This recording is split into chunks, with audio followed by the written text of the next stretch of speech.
Pendant la création, Zambé a soit qu'il est canisi. Il y a au Kabola ba époque, ba jour na ba année. Amen. Amen. Jour, année, époque. Veut dire, et ça ba dimension, ba limite. Oyo Zamba tient la vie. Raison pour laquelle, tant que Moutou a un jour na okufa. Amen. Amen. Pour Moutou a limité, na jour, na année, pe na époque na ye. Bien aimé, dans une deux dimensions ya vie. Dans la dimension naturelle, et dimension spirituelle. Amen. Amen. Maintenant, bien. Nous allons vraiment bref pour nous suivre dans l'état. Maman, il fallait qu'on a juste mettre l'équipe ok, c'est pas grave. Les gens qui ont une journée et permettre. Dans le but, on a deux dimensions. Dimension naturelle. Oyo mutu aza limité na temps pe na espace. Na bi mutu aza limité na temps pe espace. Temps le bizambe na kosala ye na temps. Atie ba jour, atie ba semaine, ba mois, ba année, pe ba époque. Or chaque année, eza na ba événement nango, eza na makambo ezoleka na année.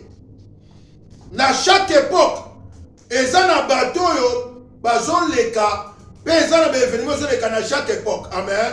Amen. Yango mo biozolo ba une génération s'en va, une autre vient. Cela veut dire quoi? Limite époque moko ya bato bazalaki bakenda pe bato musu basali nini baye mais mabele zo umela kaka. Donc, tu as limité le temps, et espace. Voilà pourquoi, même les hommes étant azokela, batomaïli baye kote la bi non, toza na nord, sud, est et ouest. Amen. Amen. Non, tant vous zamba keli, akeli ba mai, akeli ba zamba pe mokili. Pour aider les places où tu as place où tu moyen comment exact. Alors bi mutu azo vivre pendant na Sénamoui, 80, 120, limite. Nous sommes limités à Soukiwan. Amen. Amen. Espace, il y a Moutou. Et nous devons se limiter l'espace. Veut dire, place où il y a comme Iwana et Tikaniwana Ponaye, moi, je les sous exacté. Voilà nature. Voilà une nature et zo le belabiso. Veut dire, nous devons limiter na temps. Na espace. Voilà homme naturel. Voilà selon nature. Selon nature, na espace. Bien aimé Moutou, à cause qu'il est au-delà, il y a espace aux armées à créer naturellement parlant. Veut dire, sur les places où vivre, ça mabélé. Et ça, mokilio.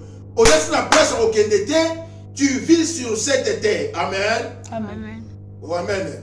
Amen.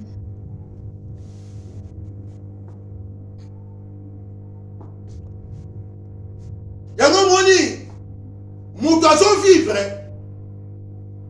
soki tan na ye koki ya vie sur la terre il faut tika tan na ye esili beli tan na ye komi épuisé hein yango moni kosepela anniversaire ezaka bien mais yebaka ke mikolo yo sali nini ezosila baunité ezosila crédit ezokita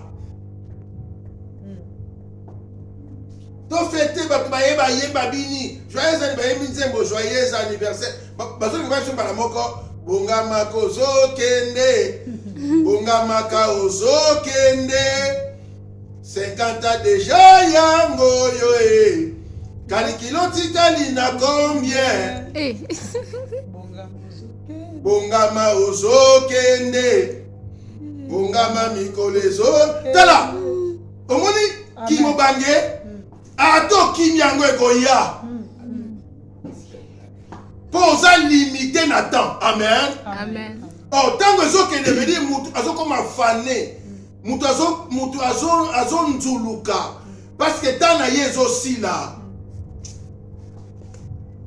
temps ezosila yango bible ezoloba biso nini racheter les temps car les jours sont mauvais mutu ayebi mikolo na ye te na se na moi mutu alimité na temps autant oyebi ki ngai aza limité na temps bien aimé racheter temps faut racheter temps na yo nzambe asala bajour baannée na baépoque mpo ayebi eza na bato mo bakovivre na bajour oyo na baannée na baépoque oyo époque ya mutu sur la terre ayebi te nakosala combien de temps ayebi te toyebaka te ntango soki ozokanisaka nakokoma mpe na 120 na 100 quelque ndenge mama wana akoma mais toyebaka te amen Amen. donc pendant que olamuki lelo on se retrouve en vie yebaka journée wana eza ya yo ntango wana eza ya yo amen ntango oyo ekoya lobi mpo na yo oyebi te Amen. Amen. tomona bato balamoi mpe na ntongo ayebi mpe nzembo asambelaki mpe mais akomi na 12 heures te Amen. Amen. Amen. Amen. hein akei te alamoki bie tozeli kutu awa abi kutuke na pokwa okende kotala Bruno yebaka te koma Bruno ndekanga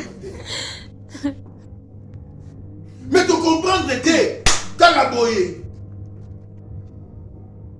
toyebaka tan te toyebaka tan te yango moni David azoloba alobi Seigneur lakisanga ndenge ya kotanga mikolo na nga na se na moi pendant tozovivre eza temps na biso matie nanga eza mpenza wana te nakoévolue wana eza parenthèse pendant tozovivre faut te comprendre que temps ekosila baunité ekosila Amen. unité ekosila Amen. tozalaka boye te babiso oyo naotala bana oyo babotamaka oyo babiso tomemaka boye lelo bakomi bamama siko nga na omitala binga nakomi ndenge nini teli mpe natitala bi yo omona te ke ozochange amen yo omona kaka ke oza yo osali mpe fier mpo oza kaka yo natika nayebisa yo soki omi na coin mosusu place oyo bato bayebi yo kobotama na yo komi vieux tala oyebi age oyo yo osalela semblant na poto naolobela bato ya poto age oyo osalela semblant na poto mpo malili ezobeta poso ezorajeunir yo so ozalaki na afrique nde oza koko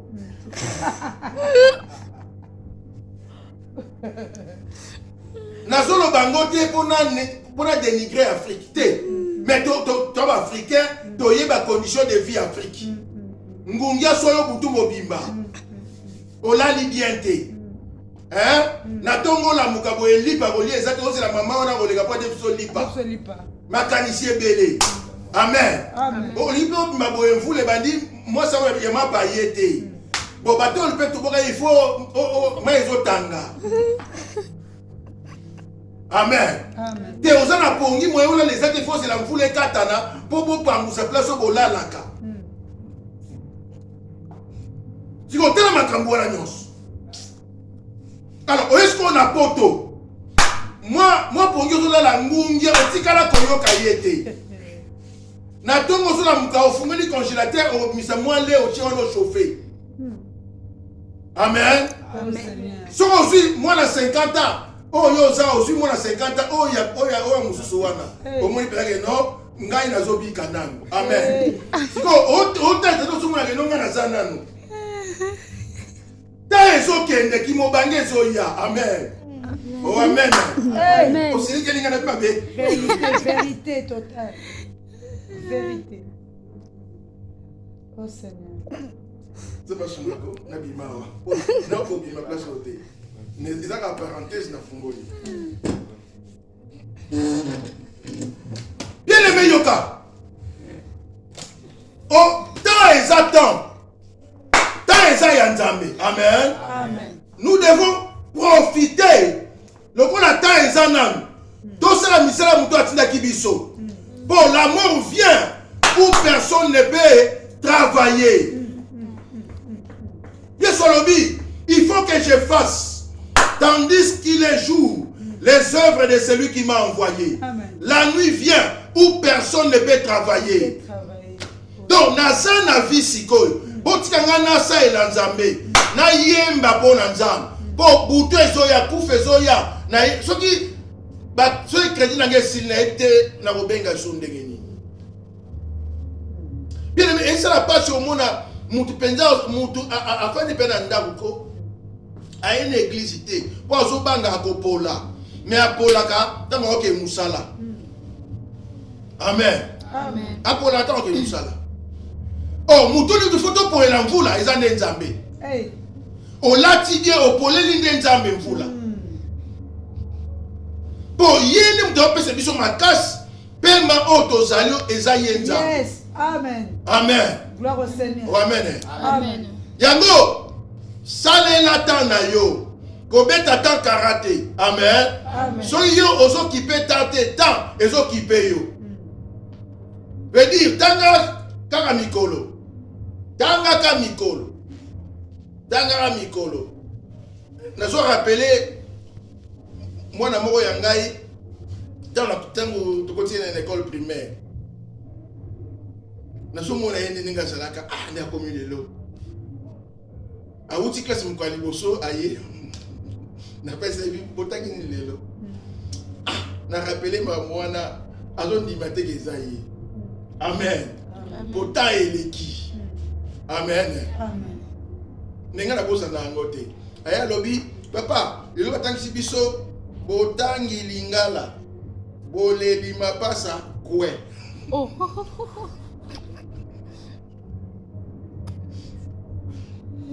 Botangi lingala boleli mapasa kwe. Na bien bon yango botangi lelo nazo rappeler yango lelo akomi papa azo bala esi papa na nazo bala déjà ta ezokende. Amen. Amen.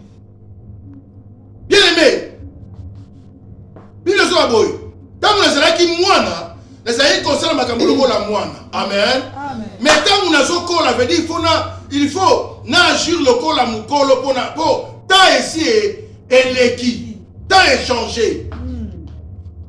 Non, tokoza kate lokola bana. Mais tokoma mikolo to mi pesa place na biso po tozokende quelque part. Nabi homme naturel aza limité na temps na espace. Bien aimé, soki muto yawa naturellement suki mwale akuna ezate po aza limité. Limité. Et tu dois limiter l'espace.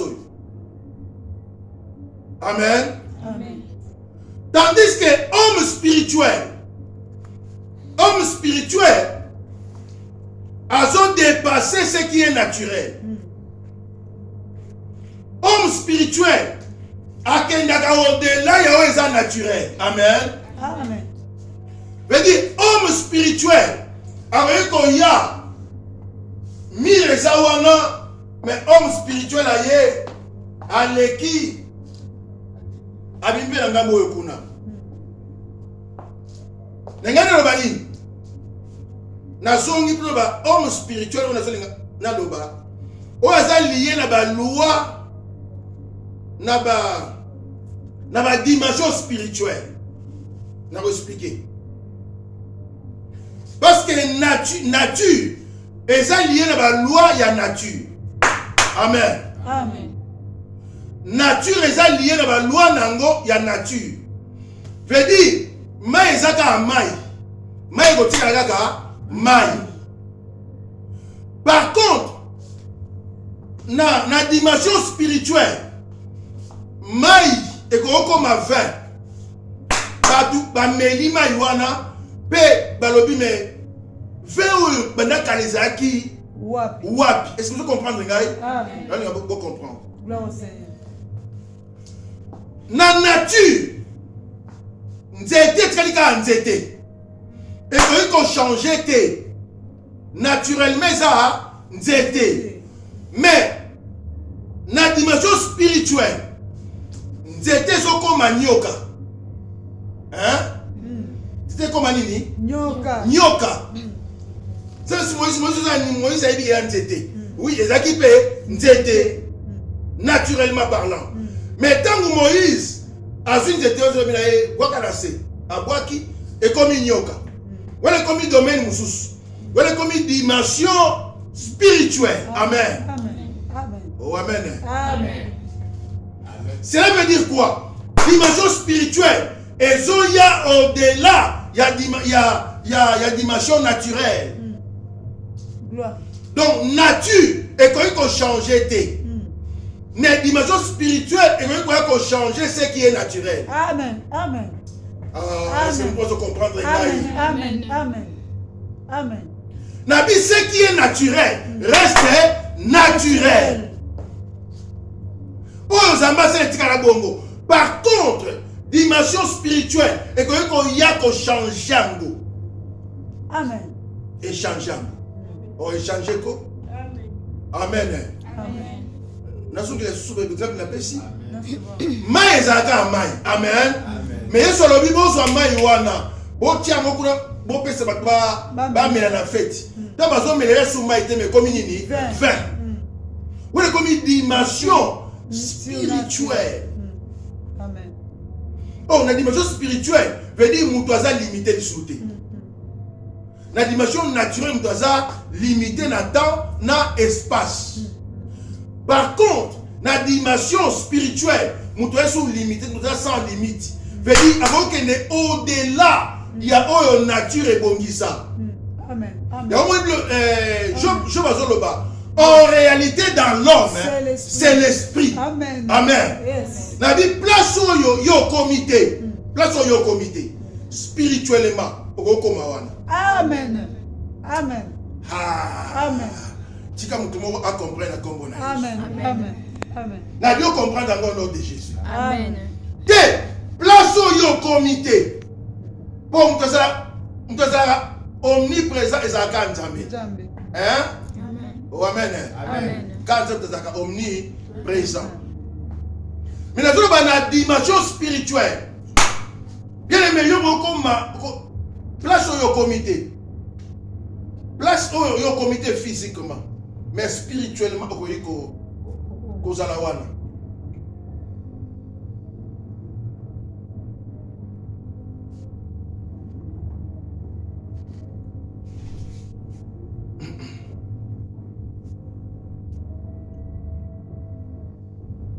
Bible. Tu as deux types yabat. Tu as un homme naturel, un homme spirituel. 1 Corinthiens chapitre 2, verset 14 à 15. Bible, homme naturel, homme spirituel.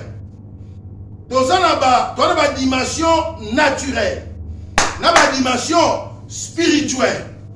Dimension naturelle, et ça réservé pour l'homme naturel. Dimension spirituelle, et ça réservé pour l'homme spirituel. Est-ce que ça passe? Non. Non, c'est facile. Alors, homme naturel, les anan. Et ça, moutoyo, nzamba keli, na olenge pe lingi na mutu nyonso oyo nzamba keli, azo vivre. Aza mutu. Aza ne mutu. Aza naturel.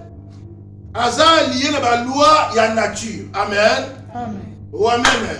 Amen. Aza lié na ba loi ya nature.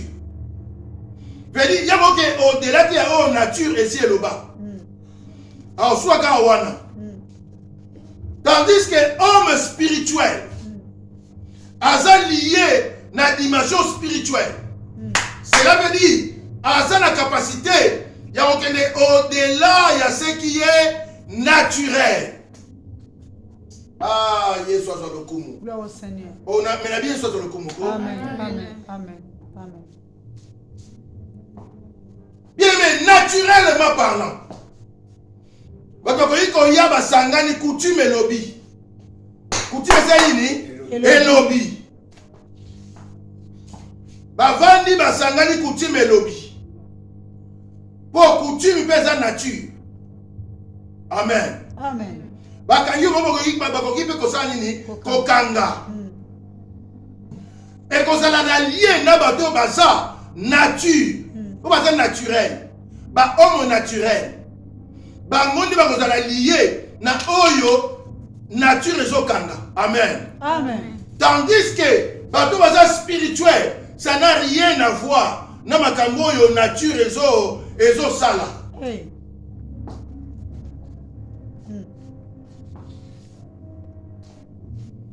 Biso banan, ba chrétien. Bato bayambi sokola mokonzi.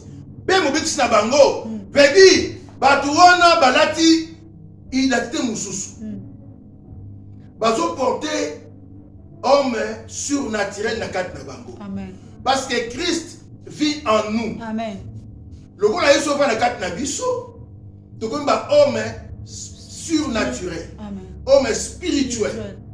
Veut dire to komi to longwe na l'étape ya naturel, ya nature, to na l'étape ya surnaturel. Parce que pour la lobby, si je vis, ce n'est plus moi qui vis, mais c'est Christ qui vit en moi. Mais disons Christ, a vivre nanga, nga na sauté. Yenge bani komona na place oyo batu bazomona nga. Amen. Amen. Amen. Est-ce que non qui est bien? Gloire au Seigneur. Amen. Vous comprenez nga? Amen. Mais dit moutou a commis peuple mis à part. Alongwe na nature. A commis na libanda ya nature. Nous sommes dans ce monde, mais nous ne sommes pas de ce monde. Est-ce que vous comprenez? Amen. Nous sommes dans ce monde. Nous ne sommes pas de ce monde. Bible est plus le ceux qui vont vivre dans Mokilio, mais notre vie est cachée. Amen. Amen. Notre vie est cachée. Amen. Bon, il a dit ça et bon, Amen. Mais tu vas vivre sur la terre. Tu as des bons bâtiments sauter à Mokilio. Mais tu as une étape, il y a dimension naturelle. Tu as une étape, il y a dimension surnaturelle. Yes. Et dit comme dit, oh Mokili et Kokanga, et talibi sauter. Amen. Amen. Fina biso et dépendant les sous na ba loi ya Mokilio yote. Comment on dépend na ba loi ya l'eau la ya Nzambe. Est-ce que moi je comprends les gars? Amen. Amen. Amen. Amen. Gloire au Seigneur. Oh Jésus. Gloire au Seigneur. Ta crise économique. Économique ya. Bien aimé, biso comment on dépend. Donc comment va citoyen céleste? Gloire au Seigneur. Citoyen céleste, mais tu vas vivre sur la terre.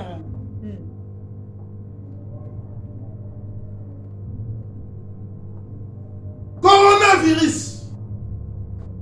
Quand il y a, tu as citoyen céleste, tu vas vivre sur la terre. Mimonaka ozalaka mutamokilio yote. Amen. Amen. Le mot mutamokilio yote veut dire par loi ya nature. Bien aimé, et ça n'a pas continué à yote. Amen. Amen. Et ça n'a pas continué à yote. Amen. Ce qui maladie, et ça naturel. Dans le bien, et ça n'a pas continué à yote. Amen. Amen. Amen. Ah, yes. Gloire au Seigneur. Gloire au Seigneur. Nabi, ce qui maladie, et ça naturel. Dans le bien, pas na yo. Yo sur le niveau naturel, comment un niveau surnaturel. Maladie soit pour compter l'icône à yo. Au nom de Jésus, amen. Amen. Amen.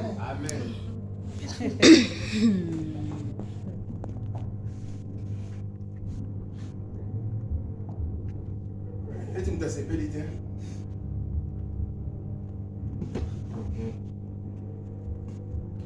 Nalobi soki célibat eza loi ya nature tikala yebisa yo ke eza mpona yo te, eza mpona bato baza naturel. Yo te surnaturel te comme homme spirituel. Okoma na dimension ya surnaturel. Oh amen. Amen. Amen. Amen. Yesu kumama. Libela. Oh. Non, ce qui est échec, eza naturel, eza pour la nature. Mais ce que yo sur le moins niveau Amen. te yo te sous nature naturel au combat spirituel. Or en réalité dans l'homme c'est l'esprit. Amen. Amen. Yes. C'est l'esprit. Yango moni. Bato baza naturel. Ba comprendre comment est-ce que les hommes spirituels ba vivaka. Pour homme spirituel, azomona makambo de là, il y a un homme naturel azomona. Hein? Amen. Oh amen. Amen. Yango moni tangu eyinde na bango. Akeyina ka comédien mbika. Akeyina ko se suicider pour amona te akobandela pe ko suka wapi. Oh, homme spirituel, il doit porter la dimension surnaturelle. Bien aimé Moutouana le baka, le corps là est ngala souki veut dire nzamba bandi. Oh yes, gloire au Seigneur. Yes. Comment ngala souki nzamba sayini? Yes, abandi. Surtout que bazo lela, ya o se kabite nzamba nga bandi siko. Amen. Gloire au Seigneur. Do lela, to suka wapi? Suka Moïse a dit non, gardez silence. Puis Moïse Moïse père mon père réfléchit saka mer rouge angoyo na sima na biso ko bazoya suppose pas to garder silence. Moïse non il faut voir la mwana bendana il faut la sauf qui paie. Moïse a habité garder silence. Voilà homme spirituel la dimension surnaturelle. Alléluia.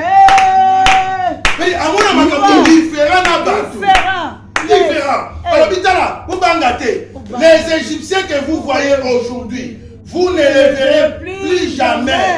Yes. Plus jamais. Amen. Voilà dimension surnaturelle. Dimension il y a l'homme spirituel. Mais tu vois, balongwana naturel. Mais dit, il y a un maya on a Abonika suki. Amen. Aden nasima. Mais Pharaon zone armée nabi to suki. Mais homme spirituel est habité. Si qu'on est nzamba so banda kosala. Yes. Gloire. Oh, tangu mutu akomaka na suka nde nzamba ya kosala. Amen. Gloire. Hein? Amen. Oh amen. Amen. Tika yo komi na suka nzamba ba sala vina ko la Jésus. Amen. Na bi yo komi na suka nzamba sala na vina yo. Amen. Yo komi na suka nzamba sala na vina. Yes. Yes. Vous avez gardé silence. L'Éternel combattra pour vous. Merci Jésus. L'Éternel combattra. Yes. Toi la pose de la paniquer. Hey. Toi Israël. Le bas Israël. Israël. Peuple mis à part pour Peuple Dieu. mis à part. Amen. Donc biso zamba bunde la kabiso. Hey. Tolongwa na naturel. Tokoma na surnaturel. Yes. Tolongwa batu pamba pour tolongwa ba homme spirituel. Amen. Gloire. Alléluia. Moïse yebisa bango. Voilà Moïse moi za calme. Zamba. Gloire au Seigneur. Heureusement Aaron azaki pembeni. Yes. Pour Aaron, il faut azala kaka. Yes. Boki mate boya. Aaron ni toto. Boya.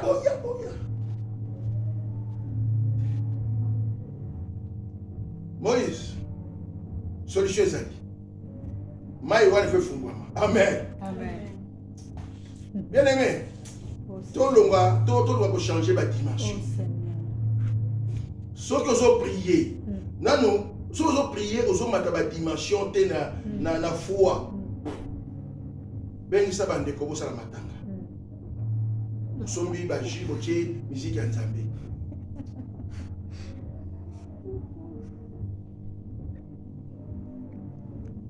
Amen. Amen. Pour tout semble la rapport, to expérimenter makambo ya Nzambe. Amen. Amen. Mais dit tout le monde na 1 to na 2 na 3, to zo avancer. Donc Si tu recommandes ami en Zambé. Moïse peut bouger dans l'autre. Zalaka na wala. Tout le monde a ligné Pepe Zoya. Pepe Zoya. Mon Pepe Zoya, il faut moi y voir les amis. Et Kabwana. Et Kabwana. Pour Israël, il faut aller cas. Il faut que Israël basuka wana. Amen. Pour Israël appartenir dans Nzambé. Yes. Voilà bien aimé. Homme spirituel. Benita mtoto bake sili ya lobite. E bandi ne boya makambo e bandi. Masolo e bandi ne sikoyo. Masolo e bandi boya. Gloire au Seigneur. Yes. Amen. Bon, yaza limité. Na oyo yazo mona. Amen. Amen. Na oyo ya yebi na oyo baloba. Balobake. Balobake. Balobake soki mwasi. Akokisi 50 ans. Akokota esute. Baloba. Wana baloba. Amen. Mais surnaturellement parlant. Moi si attends 50 ans. Azana droit. Yakomona mwana. 70 ans. Abo type. Amen. Oh, amen. Amen. On est dans la dimension spirituelle. Amen. Il y a une dimension. Amen. Oh, pour tout comme la dimension, il faut tout ça à Jésus. Parce que ton compte a dit sur mon côté. Il faut que tout le monde soit spirituel. Il y a la dimension spirituelle. Bon, est-ce que vous comprenez, les gars? Amen. Il faut que tout le monde soit spirituel. Ayana biso. Pour contribuer dans le domaine spirituel. Or, le véritable mouton, c'est le Seigneur Jésus. Il est aux anaïe. Aux anaïe. En fonction de la dimension spirituelle. Je dis, place Batiaki Mitambu. Place Batiaki Mitambu na bango. Balobito tche Mitambu awa. Batiango awa. Yo zana homme spirituel. A commission spirituelle. Ogoye wana okoleka. Posa spirituel. Amen. Amen. Gloire au Seigneur. Posa spirituel. Wa sous physique. Okoma na dimension mususu. Ya mbi to na intérêt. Ya kozala na Jésus. Ya kozala na Jésus. Amen. Bon, mutoyo ayambi Yesu. Tena ebisa yo. Akomi mise à part. Bon Nzambé. Amen. Amen. Oh, amen. Amen. Gloire au Seigneur. A comme peuple mis à part. La vie peuple mis à part. Au comme mis à part. La famille n'a pas mis à part. Si vous avez un lien, une malédiction, yo longwe wana. Au comme mis à part. À cause de Jésus. Amen. La quartier au Vandi.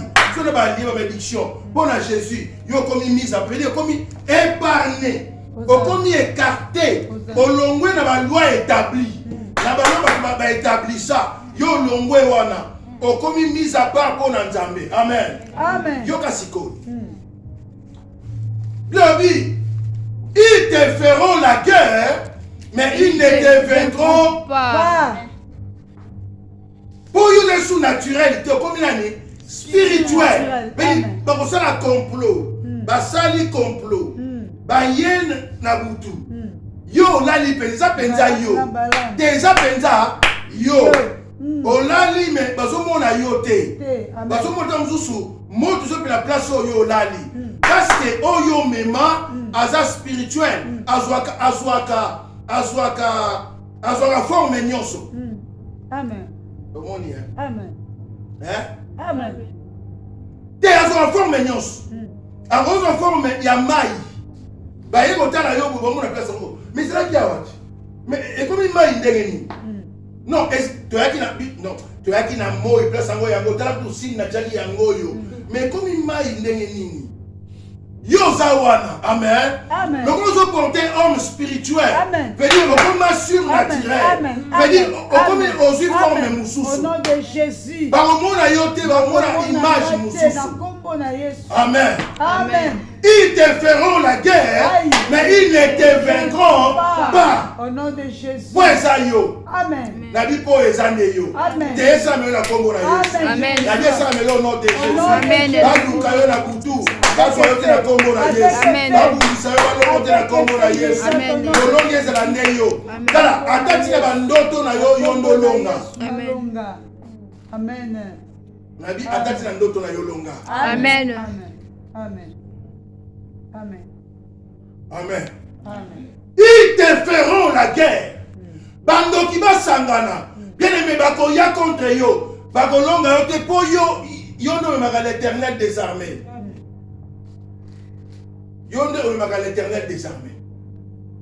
Oboyi? Amen. Amen. Ah, na dimité. Azama pinga. Kosi. Nabi yo ne me l'Éternel des armées. Amen. Si ko yo me l'Éternel des armées. Hey. Ba longo ndeni. Jamais. Jamais. Yoka, peuple mis à part, tout lié, où foulera les plantes de vos pieds, je vous les donne en possession. Bien aimé, peuple mis à part pour l'enjamber, homme spirituel, comme dans la dimension surnaturelle, et si quand tu es bitamé, tu es épais s'amélier. Yes. C'est ça, il dit, Épais s'amélier. Oh non, collègue, on a été, parce que qui maille, qui maille au soyaux, ce qu'on tient bitamé aux ânes à Jésus, dans le but, et l'autre, ça la mélayo. Exacté. Exacté. Pour place au lion, il y a dit, épais s'amélier. Attention, il va piège, c'est là qu'il y a le saut au ciel au col. Il va piège, c'est le boucani, croix, et boucani. Gloire. Ouais, au tel, mais piège, et boucani, moutonga kangamité. Babomona yo, ozo yemba kuna, piège na bango et boucani. Mais où les gars qui payent wana. Vraiment. Ah, mon azak ana kindoki makasi. Oui, on a kindoki makasi pour le moine naturel, au comment na surnaturel. Gloire. On tambola na mutoyo, aza likolo ya bandoki. Likolo ya bando. Gloire au Seigneur. Likolo ya bangangakisi. Likolo ya baloi établi. Likolo ya nyonso. Likolo même ya Satan ye moko. Amen. Yo zanaye. Tout lié, où foulera les plantes de vos pieds. Je vous les donne. Je vous les donne. Sois possession à Congo na Yesu. Amen. Sois possession. Amen. Au Konyata, épée sa médaille. Amen. Épée sa médaille place au Konyata. Épée sa médaille place au Konyata. Épée sa médaille place au Konyata. Épée sa médaille place au Konyata. Épée sa médaille à Congo na Yesu. Sois possession. La douce possession. La douce possession. Sois possession en France. Sois possession. Et ça pour Nayo. Amen. Domaine surnaturel. Bien aimé. Et ça pour l'homme spirituel. Amen. Tout va marcher par la foi et non par la vie. Donc, miso et koufa pour la bango. Batala makamuna miso ya kibomotote. Bedi bomotala miso na makamuna miso a molimo. Les hommes spirituels. Bato kondima. Donc, vous avez dit que omoni moto to pelisi yango pona yo. Fukamele ekeko sinon te otindisi yo. Alors bi bo chofango lisusu. Bo sa nini? Bo chofango lisusu. Pour mutu wana sokota na moto. Bien aimé, loi ya nature et il faut tumbaye. Hein? Est-ce que vous comprenez ça? Amen. Te loi ya nature, il faut tumba mutu ya koti na moto. Dimension naturelle et retumba muto à côté na moto. Mais dimension surnaturelle, dimension spirituelle, muto à côté na moto a zikité. Abimi saint et sauf et puis solo ya moto na nzoto na yezate. Et ça réservé pour le bateau pour le citoyen céleste. Mais on va dire sur la terre. Gloire au Seigneur. Amen. Ba lion, ba la nzala 7 jours. Na kokota kuna bagolianga te na kobima.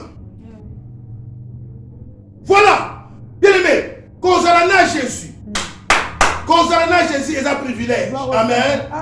Nalobi koma mutu ya molimo longwa mutu lokola batu nyonso yamba Yesu na vie na yo tambola na Jésus. Nalobi on a la dimension naturelle okoma la dimension surnaturelle. Parce que tu kokate yo kokoka. Amen. Te place au bateau, bah échouer, yoko yawana, na Jésus, on réussit. Amen. Pour Jésus azanayo. Amen. Christ en nous, l'espérance. De la gloire. Christ en nous, l'espérance. De la gloire. Christ en nous, l'espérance. De la gloire. Merci. Merci Jésus. Merci Jésus. Merci Seigneur. Merci Seigneur. Amen. Amen. Bien-aimé, donnez les paroles. Merci Seigneur. Nous allons merci pour la Oyoyoki. Mata, échanger, bas niveau. Tout le monde n'est pas ensemble. Prions, prions, prions, prions. Que Dieu t'accorde.